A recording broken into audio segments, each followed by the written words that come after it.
Hey parents, it's Robbin McManne here. I'm a parenting expert and I am the founder of Parenting for Connection, which is all about helping you to get the cooperation that you're looking for from your kids so that you have more respect, that you have kids that listen, that do what you ask them to do, that aren't fighting and complaining and pushing your buttons all the time, so that you can actually feel confident and calm in your family and also do the little things, the day to day things that sometimes keep you from getting the harmony in your home that you really want.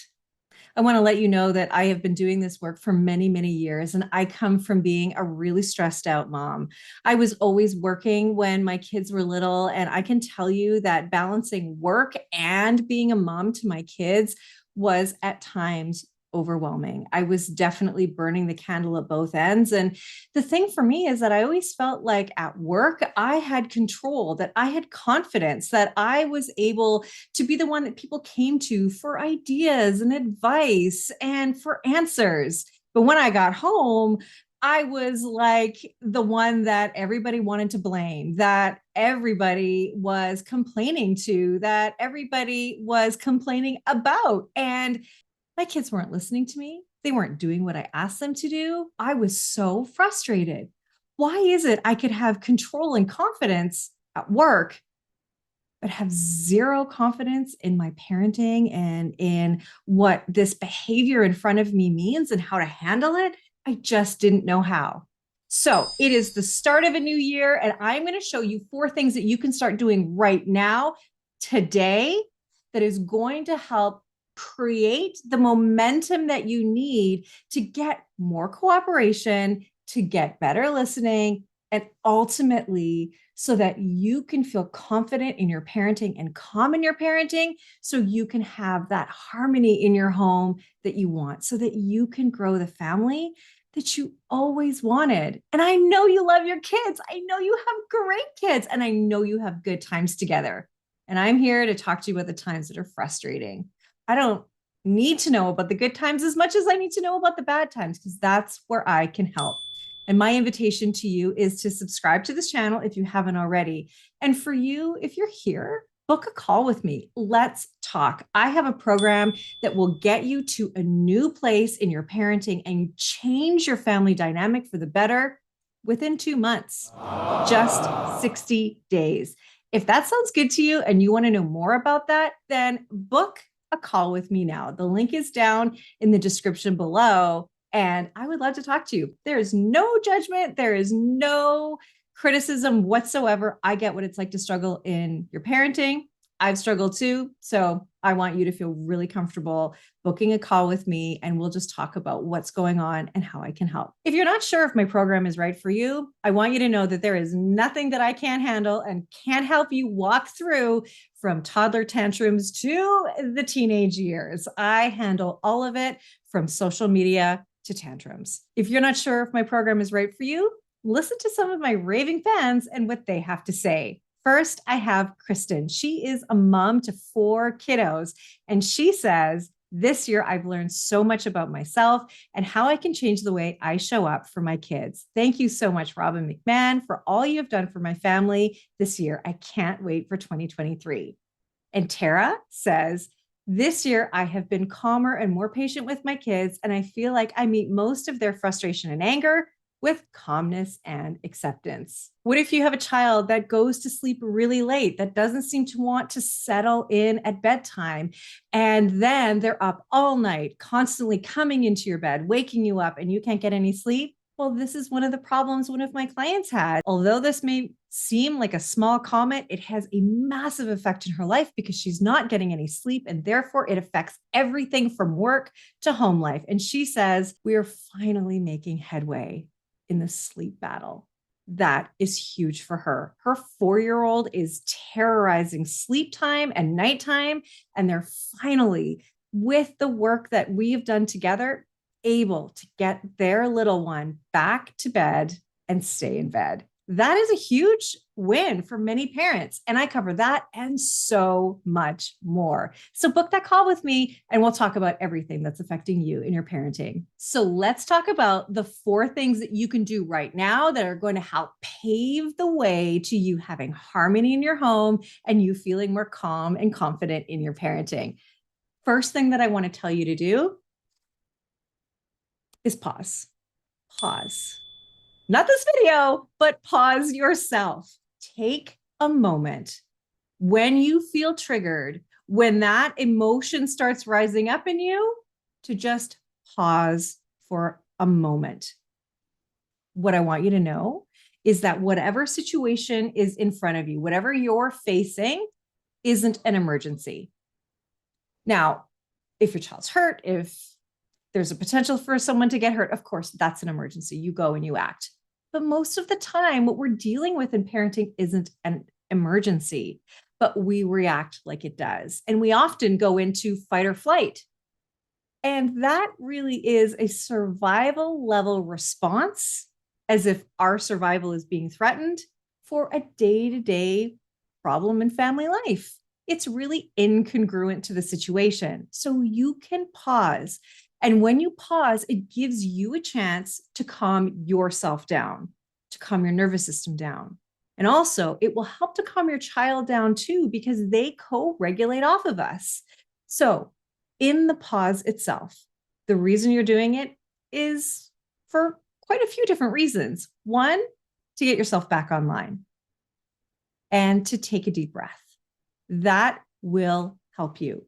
If you aren't sure what I mean by taking a deep breath, what you do is try doing square breathing. It's really my go-to way to teach parents how to breathe. And it certainly isn't something that I came up with. It's something that the Army uses, Navy SEALs use, that is used in dealing with crisis and trauma all the time. And it simply is, you breathe in for 4, you hold for 4, you breathe out for 4, and you hold for 4, and then you repeat. And you can't not feel more calm when you do it. It absolutely works, and it works every single time. And just you doing it, again, is modeling to your kids what calming down looks like. You're also pausing so that you don't say something you're going to regret, or say something or do something you can't take back. In those moments where we're in fight or flight, we are not tuned into our rational brain. And so pausing just allows us to put space between what's happening and our reaction to it. And in this pause, you can also ask yourself, what is happening here? Do I need to respond? Do I need to address this? Is what I'm feeling about me, or is it about my child? Maybe I'm actually really upset because my boss ticked me off.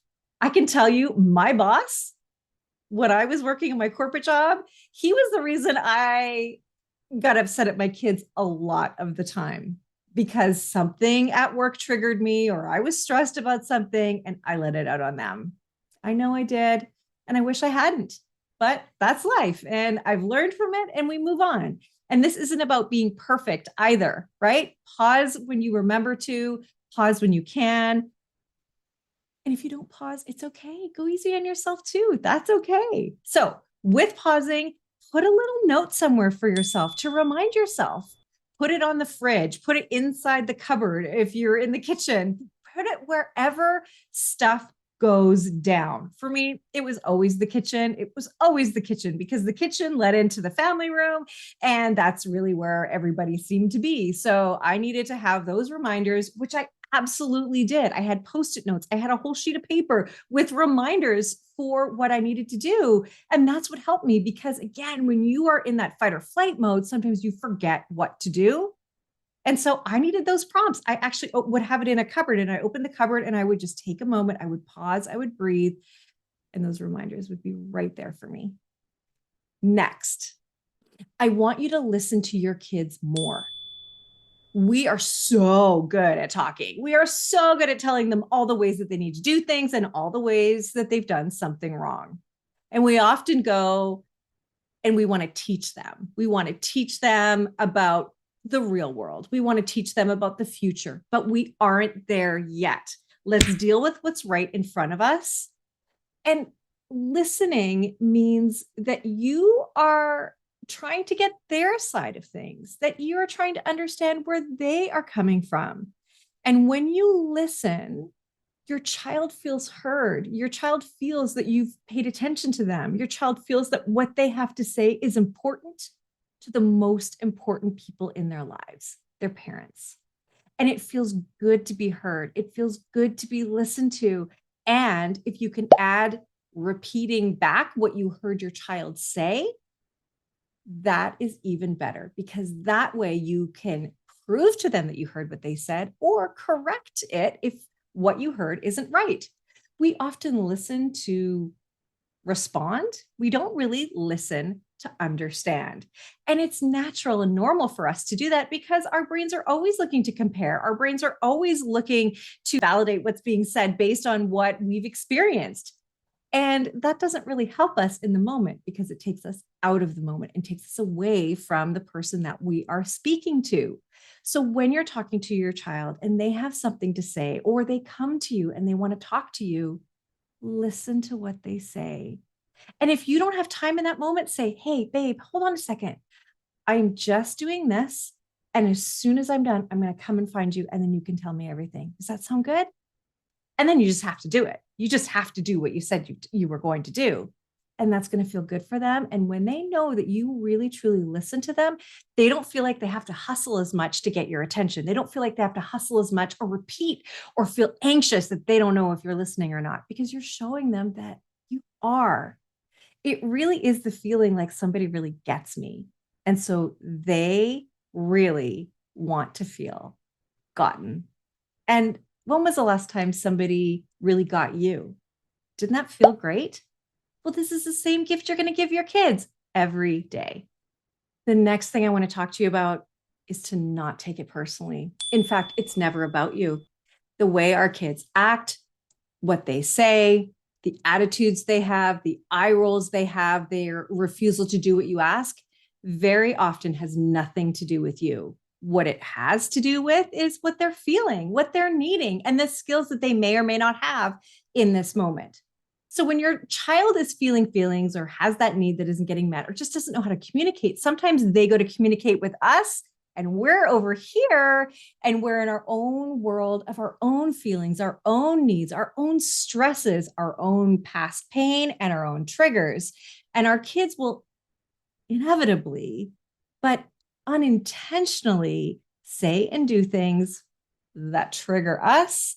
And then we operate from the place where we're in, which are frustration or discomfort or stress.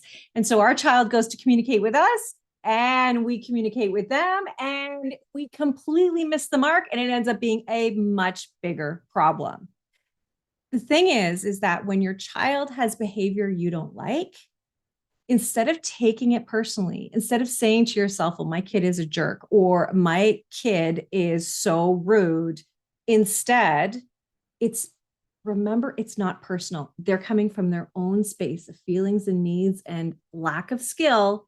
You're coming from your place of frustration and anger and overwhelm that you're feeling yourself. And what we need to do is say, okay, I'm pausing. This isn't about me. My child, there's something going on with my child if they're acting this way. So I'm going to put me over here for a minute and I'm going to go and say to my child, whoa, you must be feeling pretty upset to talk to me that way. Wow, that must have really frustrated you because I can tell by your voice that you're really angry right now. Can we talk about it? Can you tell me more? Tell me more about that. What else is going on? And that is when you listen to your child and repeat back what you heard them say. Taking your child's behavior personally will never really get to what's under the behavior, what's fueling it. And it doesn't mean that that behavior is okay. It doesn't mean that we just allow the disrespect to be there or the refusal to listen. Not at all. We address that too. But first, we look at what's underneath, and we do that by not taking it personally and saying, okay, well, we got something's going on. Let's talk about what's going on. And then we take the behavior and we say, okay, now that I know what's going on, what do you think about the way you said that to me? What do you think about the way you reacted? Do you think you can do it a little different next time? And all we want to do is we want to teach them. We want to teach them a better way. If we just focus on their behavior, we've lost the opportunity to learn more about what's going on, to teach them how to do things better next time. Instead, we take it personally, and actually it ends up being more about us. It ends up, from your child's perspective, being more about how mean we are, how unfair we are, how we don't understand. And again, that gets us further and further away from what's really going on. Next is, if we would show up in a different way. First of all, I want to say this: when you show up differently, your kids show up differently for you. It's magic. It really is. But I can tell you without a doubt, when we decide to choose our words, to be intentional about our actions and reactions, our kids' behavior changes.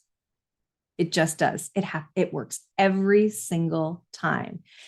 And so for you to start really embodying a new way of being, to pave that path towards more harmony in your home, I want you to set intentions. Intentions are powerful, and I believe in them so strongly, because where we set our intention is where our thoughts go, where our actions and reactions go. If we set an intention for being more calm, for reacting less and responding more intentionally, or I'm going to set an intention where I'm not going to sweat the small stuff, or every time my child gives me attitude, I'm not going to say the same thing that I've always said. Instead, I'm going to say, hey, how come? What's going on? How come you're so upset? Let's talk about it. Or I'm going to take my kid for a drive instead, and we're going to go and we're going to have some one-on-one time together, and I'm going to get to the bottom of what's really going on.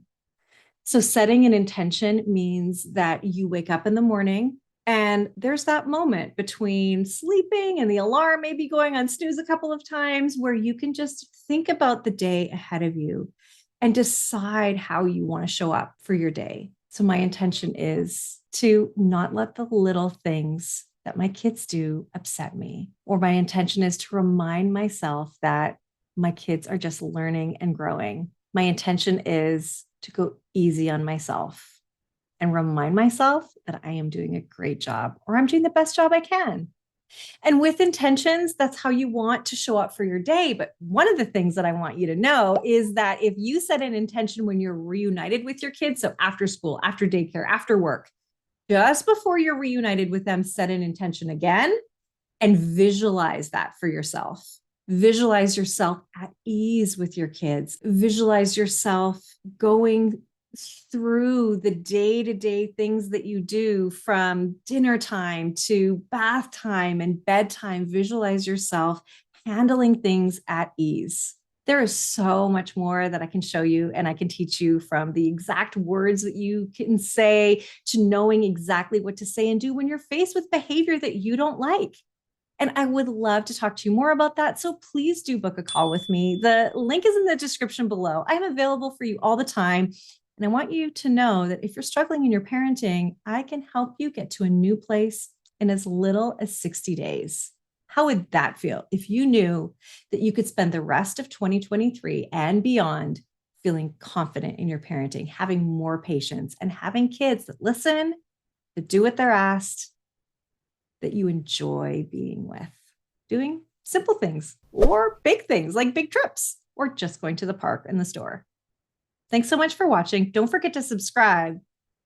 Thanks for being here. And I can't wait to see you in my next video. Bye for now.